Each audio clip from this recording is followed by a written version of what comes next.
La vida es algo horrible, y desde el fondo de lo que sabemos de ella se asoman indicios demoníacos de la verdad que la hacen a veces 1000 veces más horrible. La ciencia, que ya oprime con sus espeluznantes revelaciones, será tal vez el exterminador definitivo de nuestra especie humana, si es que somos una especie separada, pues su reserva de horror inconfesable no podría ser soportada por los cerebros mortales si se soltara en el mundo. Si supiéramos lo que somos, haríamos lo que hizo Sir Arthur Jermyn. Y Arthur Jermyn se empapó de aceite y prendió fuego a su ropa una noche. Nadie colocó los fragmentos carbonizados en una urna, ni puso un monumento a quien había sido, porque se encontraron ciertos papeles y cierto objeto en una caja que hizo que los hombres desearan olvidar. Algunos de los que lo conocieron no admiten que haya existido. Arthur Jermyn salió al páramo y se quemó después de ver el objeto empaquetado que había llegado de África. Fue este objeto, y no su peculiar aspecto personal, lo que le hizo acabar con su vida. A muchos les habría disgustado vivir si poseyeran los rasgos peculiares de Arthur Jermyn, pero él había sido poeta y erudito, y no le había importado. Llevaba el conocimiento en la sangre, ya que su bisabuelo, Sir Robert Jermyn, había sido un antropólogo notable, mientras que su tatarabuelo, Sir Wade Jermyn, fue uno de los primeros exploradores de la región del Congo y había escrito eruditamente sobre sus tribus, animales y supuestas antigüedades. De hecho, el viejo Sir Wade poseía un celo intelectual que llegaba casi a la manía. Sus extrañas conjeturas sobre una civilización blanca prehistórica del Congo le valieron muchas burlas cuando se publicó su libro Observación sobre las diversas partes de África. En 1765, este intrépido explorador fue internado en un manicomio en Huntington. La locura estaba en todos los Jermyns y la gente se alegraba de que no hubiera muchos. El linaje no tuvo más ramas y Arthur fue el último de ellos. Si no lo hubiera sido, no se puede decir qué habría hecho cuando llegó el objeto. Los Jermyn nunca parecían estar del todo bien. Algo andaba mal, aunque Arthur era el peor, y los viejos retratos de la familia en Jermyn House mostraban rostros bastante bonitos antes de la época de Sir Wade. Ciertamente, la locura comenzó con Sir Wade, cuyas salvajes historias de África eran a la vez el deleite y el terror de sus pocos amigos. Se manifestaba en su colección de trofeos y especímenes que no eran los que un hombre normal acumularía y conservaría, y aparecía de forma llamativa en la reclusión oriental en la que mantenía a su esposa. Esta, según había dicho, era hija de un comerciante portugués que había conocido en África, y no le gustaban las costumbres inglesas. Ella, con un hijo pequeño nacido en África, lo había acompañado de regreso del segundo y más largo de sus viajes, y se había ido con él en el tercero y último, sin regresar jamás. Nadie la había visto de cerca, ni siquiera los sirvientes, porque su disposición había sido violenta y singular. Durante su breve estancia en Jermyn House, ocupó una ala apartada y fue atendida únicamente por su marido, Sir Wade, que era, en efecto, muy peculiar en su preocupación por su familia, pues cuando regresó a África no permitió que nadie cuidara de su joven hijo, salvo una repugnante mujer negra de Guinea. A su regreso, tras la muerte de Lady Jermyn, él mismo asumió el cuidado completo del niño. Pero fueron las habladurías de Sir Wade, especialmente cuando estaba en sus copas, las que principalmente llevaron a sus amigos a considerarlo loco.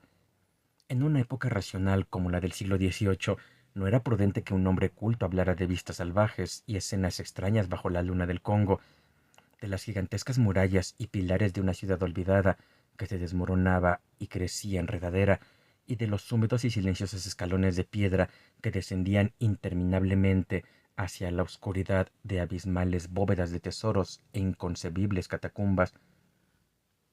Sobre todo, no era prudente desvariar sobre los seres vivos que podrían rondar por un lugar así, sobre criaturas mitad de la selva y mitad de la ciudad impíamente envejecida, criaturas fabulosas que incluso un Plinio podría describir con escepticismo, cosas que podrían haber surgido después de que los grandes simios hubieran invadido la ciudad moribunda, con las murallas y los pilares, las bóvedas y las extrañas esculturas. Sin embargo, después de volver a casa por última vez, Sir Wade hablaba de estos asuntos con un entusiasmo estremecedor y extraño, sobre todo después de su tercera copa en Knight's Head, presumiendo de lo que había encontrado en la selva y de cómo había habitado entre ruinas terribles que solo él conocía. Y finalmente había hablado de los seres vivos de tal manera que lo llevaron al manicomio. Había mostrado poco arrepentimiento cuando lo encerraron en la habitación enrejada de Condington, pues su mente se movía de forma curiosa.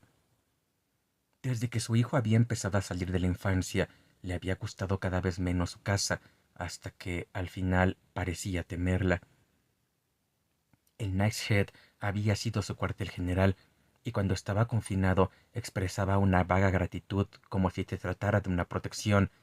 3 años después, murió. El hijo de Wade, Jermyn Philip, era una persona muy peculiar. A pesar de su gran parecido físico con su padre, su aspecto y su conducta eran en muchos aspectos tan toscos que era rechazado universalmente.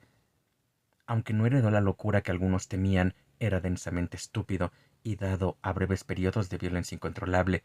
Era pequeño, pero intensamente poderoso, y tenía una agilidad increíble. 12 años después de sucederle en el título, se casó con la hija de su guardabosques, una persona de la que se dice que era de origen gitano, pero antes de que naciera su hijo, se alistó en la marina como marinero común, completando el disgusto general que sus hábitos y desplantes habían iniciado. Tras el final de la guerra americana, se supo de él como marinero en un mercante en el comercio africano, teniendo una especie de reputación por sus hazañas de fuerza y escalada, pero finalmente desapareció una noche mientras su barco estaba frente a la costa del Congo. En el hijo de Sir Philip Jermyn, la peculiaridad familiar, ya aceptada, tomó un giro extraño y fatal. Alto y bastante guapo, con una especie de extraña gracia oriental a pesar de ciertas ligeras rarezas de proporción, Robert Jermyn comenzó su vida como erudito e investigador. Fue él quien estudió científicamente por primera vez la vasta colección de reliquias que su loco abuelo había traído de África, y quien hizo que el nombre de la familia fuera tan célebre en la etnología como en la exploración.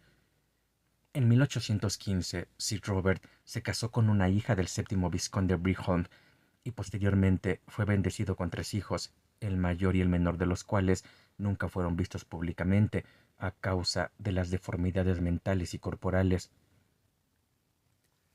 Entristecido por estas desgracias familiares, el científico buscó alivio en el trabajo e hizo 2 largas expediciones al interior de África.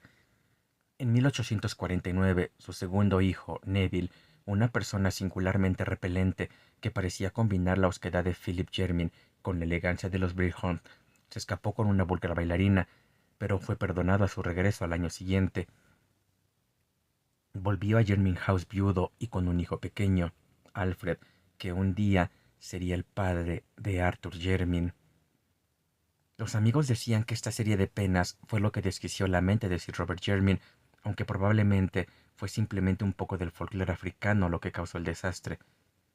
El anciano erudito había estado recopilando leyendas de las tribus Songa cerca del campo de las exploraciones de su abuelo y de las suyas propias, con la esperanza de explicar de algún modo los descabellados relatos de Sir Wade sobre una ciudad perdida poblada por extrañas criaturas híbridas. Una cierta coherencia en los extraños papeles de su antepasado sugería que la imaginación del loco podría haber sido estimulada por los mitos nativos. El 19 de octubre de 1852, el explorador Samuel Seaton llamó a Jermyn House con un manuscrito de notas recogidas entre los Songas, creyendo que ciertas leyendas de una ciudad gris de simios blancos gobernada por un dios blanco podrían resultar valiosas para el etnólogo. En su conversación probablemente aportó muchos detalles adicionales cuya naturaleza nunca se conocerá, ya que de repente estalló una horrible serie de tragedias. Cuando Sir Robert Jermyn salió de su biblioteca, dejó atrás el cadáver estrangulado del explorador. y antes de que pudiera ser retenido había acabado con sus 3 hijos, los 2 que nunca fueron vistos y el hijo que había huido. Neville Jermyn murió en la exitosa defensa de su propio hijo de 2 años, que aparentemente había sido incluido en el loco plan asesino del anciano. El propio Sir Robert, tras repetidos intentos de suicidio y una obstinada negativa a emitir un sonido articulado, murió de apoplejía en el segundo año de su confinamiento.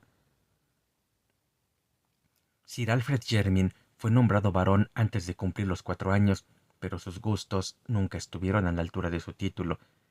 A los 20 años se unió a una banda de artistas de salón de música y a los 36 abandonó a su mujer y a su hijo para viajar con un circo americano itinerante.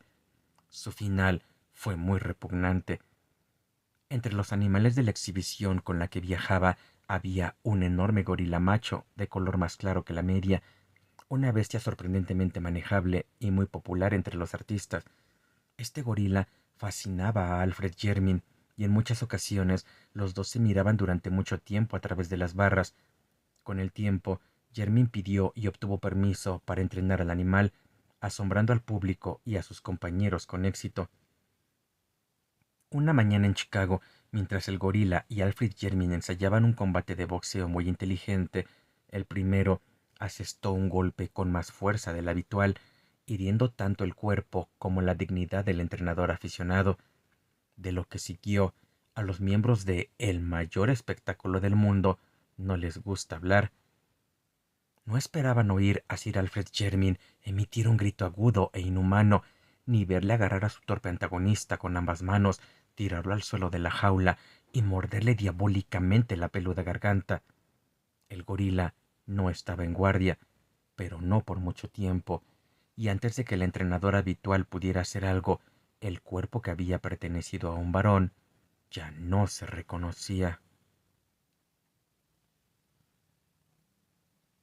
Arthur Jermyn era hijo de Sir Alfred Jermyn y de una cantante de salón de música de origen desconocido. Cuando el marido y padre abandonó a su familia, la madre se llevó al niño a Jermyn House, donde no quedó nadie que se opusiera a su presencia. Ella no carecía de nociones de lo que debía ser la dignidad de un noble, y se encargó de que su hijo recibiera la mejor educación que el limitado dinero podía proporcionarle. Los recursos de la familia eran ahora tristemente escasos, y Jermyn House había caído en un lamentable deterioro, pero el joven Arthur amaba el viejo edificio y todo su contenido. No era como ningún otro Jermyn que hubiera vivido, pues era un poeta y un soñador. Algunas de las familias vecinas que habían oído hablar de la inédita esposa portuguesa del viejo Sir Wade Jermyn declararon que su sangre latina debía de estar mostrándose, pero la mayoría de las personas se limitaron a burlarse de su sensibilidad hacia la belleza, atribuyéndola a su madre de salón de música, que no era reconocida socialmente. La delicadeza poética de Arthur Jermyn era aún más notable debido a su aspecto personal tan tosco. La mayoría de los Jermyns poseían un aspecto sutilmente extraño y repelente, pero el caso de Arthur era muy llamativo. Es difícil decir a qué se parecía, pero su expresión, el ángulo de su rostro y la longitud de sus brazos producían un estremecimiento de repulsión a quienes lo conocían por primera vez. La mente y el carácter de Arthur Jermyn compensaban su aspecto. Dotado y culto, obtuvo los máximos honores en Oxford y parecía que iba a redimir la fama intelectual de su familia. Aunque de temperamento más poético que científico, planeaba continuar el trabajo de sus antepasados en la etnología y las antigüedades africanas, utilizando la verdaderamente maravillosa, aunque extraña colección de Sir Wade. Con su mente fantasiosa pensaba a menudo en la civilización prehistórica en la que el ojo explorador había creído tan implícitamente, y tejía cuento tras cuento sobre la silenciosa ciudad de la selva mencionada en las notas y párrafos más salvajes de este último. Por las nebulosas declaraciones relativas a una raza sin nombre e insospechada de híbridos de la selva, tenía un sentimiento peculiar de terror y atracción mezclados, especulando sobre la posible base de tal fantasía y tratando de obtener luz entre los datos más recientes recogidos por su bisabuelo y Samuel Seaton entre los Songas. En 1911, tras la muerte de su madre, Sir Arthur Jermyn decidió proseguir sus investigaciones al máximo, vendió una parte de su patrimonio para obtener el dinero necesario, equipó una expedición y se embarcó hacia el Congo. Tras acordar con las autoridades belgas un grupo de guías, pasó un año en el país de los Onga y los Kan, encontrando datos que superaban sus más altas expectativas. Entre los Kaliris había un anciano jefe llamado Muanu, que poseía no solo una memoria muy retentiva, sino un grado singular de inteligencia e interés por las antiguas leyendas.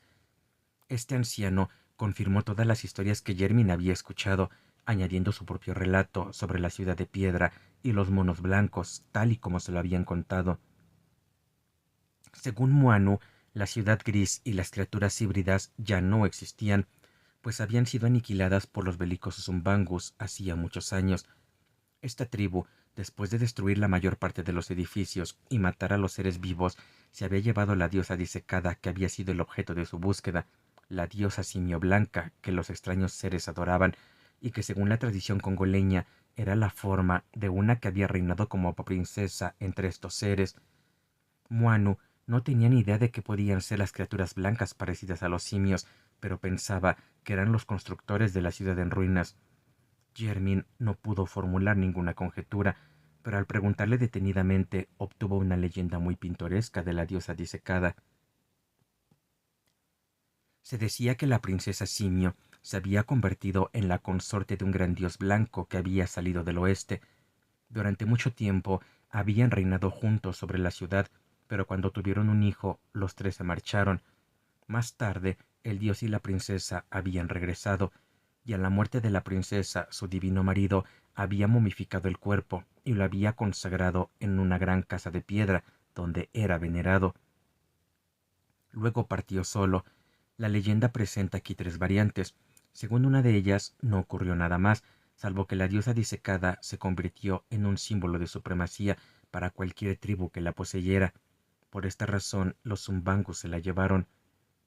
Una segunda historia contaba el regreso y la muerte de un dios a los pies de su esposa consagrada. Una tercera contaba el regreso del hijo, convertido en hombre, o en simio o en dios, según el caso, pero inconsciente de su identidad. Sin duda, los negros imaginativos habían sacado el máximo partido a los acontecimientos que pudieran estar detrás de la extravagante leyenda. De la realidad de la ciudad de la selva descrita por el viejo Sir Wade, Arthur Jermyn no tenía más dudas y no se asombró cuando a principios de 1912 se encontró con lo que quedaba de ella. Su tamaño debía de ser exagerado, pero las piedras que había por allí demostraban que no era una simple aldea de negros. Desgraciadamente, no se pudo encontrar ningún grabado, y el pequeño tamaño de la expedición impidió las operaciones para despejar el único pasillo visible que parecía conducir al sistema de bóvedas que Sir Wade había mencionado. Se habló de los monos blancos y de la diosa disecada con todos los jefes nativos de la región, pero quedó pendiente que un europeo mejorara los datos ofrecidos por el viejo Muanu. M. Verhaeren, agente belga en un puesto comercial en el Congo, creía que podía no solo localizar, sino también obtener la diosa disecada, de la que había oído hablar vagamente, ya que los antaño poderosos Umbangus eran ahora los sumisos servidores del gobierno del rey Alberto, y con muy poca persuasión podrían ser convencidos de desprenderse de la horripilante deidad que se habían llevado. Por lo tanto, cuando Jermyn se embarcó hacia Inglaterra, lo hizo con la exultante probabilidad de que en pocos meses recibiría una reliquia etnológica de valor incalculable que confirmaba la más salvaje de las narraciones de su tatarabuelo, es decir, la más salvaje que había escuchado. Los paisanos cercanos a Jermyn House quizás habían oído historias más disparatadas, transmitidas por los antepasados que habían escuchado a Sir Wade alrededor de las mesas de Nice Head. Arthur Jermyn esperó con mucha paciencia la esperada caja de M. Verhaeren, mientras estudiaba con mayor diligencia los manuscritos dejados por su loco antepasado. Comenzó a sentirse muy afín a Sir Wade y a buscar reliquias de la vida personal de éste en Inglaterra, así como de sus hazañas africanas. Los relatos orales sobre la misteriosa y recluida esposa habían sido numerosos, pero no quedaba ninguna reliquia tangible de su estancia en Jermyn House. Jermyn se preguntó qué circunstancias había impulsado o permitido tal borrado y decidió que la locura del marido era la causa principal. Su tatarabuela, recordó, se decía que era hija de un comerciante portugués en África. Sin duda, su herencia práctica y su conocimiento superficial del continente negro la habían llevado a despreciar los relatos de Sir Wade sobre el interior, algo que un hombre así no sería capaz de perdonar. Había muerto en África, quizá arrastrada hasta allí por un marido decidido a demostrar lo que había contado, pero mientras Jermyn se entregaba a estas reflexiones, no podía sino sonreír ante su inutilidad, un siglo y medio después de la muerte de sus dos extraños progenitores. En junio de 1913 llegó una carta de M. Verhaeren en la que se informaba del hallazgo de la diosa disecada. El belga afirmaba que se trataba de un objeto extraordinario, más allá de la capacidad de un profano para clasificarlo. Solo un científico podría determinar si era humana o simia, y el proceso de determinación se vería muy obstaculizado por su estado imperfecto. El tiempo y el clima del Congo no son benévolos con las momias, sobre todo cuando su preparación era tan chapucera como parecía ser el caso. Alrededor del cuello de la criatura se había encontrado una cadena de oro con un medallón vacío en el que había dibujos de armas. Sin duda, el recuerdo de algún desventurado viajero tomado por los umbangus y colgado de la diosa como amuleto. Al comentar el contorno de la cara de la momia, M. Verhaeren sugirió una comparación caprichosa, o más bien expresó un asombro humorístico sobre cómo le parecería a su interlocutor, pero estaba demasiado interesado científicamente para gastar muchas palabras en frivolidades. La diosa disecada, escribió, llegaría debidamente embalada aproximadamente un mes después de recibir la carta.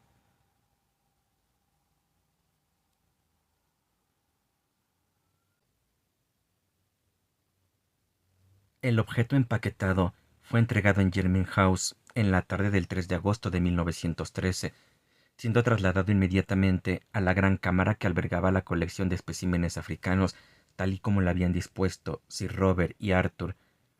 La mejor manera de entender lo que sucedió es a partir de los relatos de los sirvientes y de los objetos y papeles examinados posteriormente. De los diversos relatos, el del anciano Swams, el mayordomo de la familia, es el más amplio y coherente. Según este hombre de confianza, Sir Arthur Jermyn despidió a todos de la habitación antes de abrir la caja, aunque el sonido instantáneo del martillo de cincel demostró que no retrasó la operación. No se oyó nada durante algún tiempo, no puedo estimar exactamente cuánto tiempo, pero sin duda fue menos de un cuarto de hora, después cuando se oyó el horrible grito, sin duda con la voz de Jermyn. Inmediatamente después, Jermyn salió de la habitación, corriendo frenéticamente hacia el frente de la casa, como si lo persiguiera algún enemigo horrible. La expresión de su rostro, un rostro bastante espantoso en reposo, era indescriptible. Cuando estuvo cerca de la puerta principal, pareció pensar en algo y dio media vuelta en su huida, desapareciendo finalmente por las escaleras del sótano. Los sirvientes estaban completamente atónitos y observaban a la cabeza de la escalera, pero su amo no regresó. Un olor a aceite era todo lo que subía de las regiones de abajo. Al anochecer se oyó un ruido en la puerta que conducía de la bodega al patio, y un mozo de cuadra vio a Arthur Jermyn brillando de pies a cabeza con aceite y oliendo a ese líquido, salir furtivamente y desaparecer en el negro páramo que rodeaba la casa. Luego, en una exaltación del horror supremo, todos vieron el final. Apareció una chispa en el páramo, surgió una llama, y una columna de fuego humano llegó hasta el cielo. La casa de Jermyn ya no existía. La razón por la que los fragmentos carbonizados de Arthur Jermyn no fueron recogidos y enterrados reside en lo que se encontró después, principalmente la cosa de la caja. La diosa disecada era una visión nauseabunda, marchita y carcomida, pero era claramente un simio blanco momificado de alguna especie desconocida, menos peludo que cualquier variedad registrada e infinitamente más cercana a la humanidad, de forma bastante chocante. Una descripción detallada sería bastante desagradable, pero hay que contar dos detalles destacados porque encajan de forma repugnante con ciertas notas de las expediciones africanas de Sir Jedmin y con las leyendas congoleñas del dios blanco y la princesa Simia. Los dos detalles en cuestión son los siguientes. Los brazos en el relicario de oro sobre el cuello de la criatura eran los brazos de Jermin, y la jocosa sugerencia de M. Verhaeren sobre cierto parecido en relación con el rostro marchito se aplicaba con un horror vívido, espantoso y antinatural, nada menos que al sensible Arthur Jermin, tataranieto de Sir Wed Jermin y una esposa desconocida. Los miembros del Real Instituto de Antropología lo quemaron y arrojaron el relicario a un pozo, y algunos de ellos no admiten que Arthur Jedmin haya existido jamás.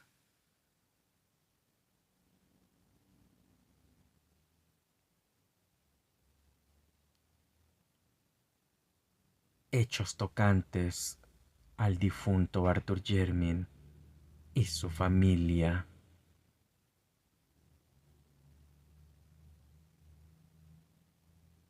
Howard Phillips Lovecraft.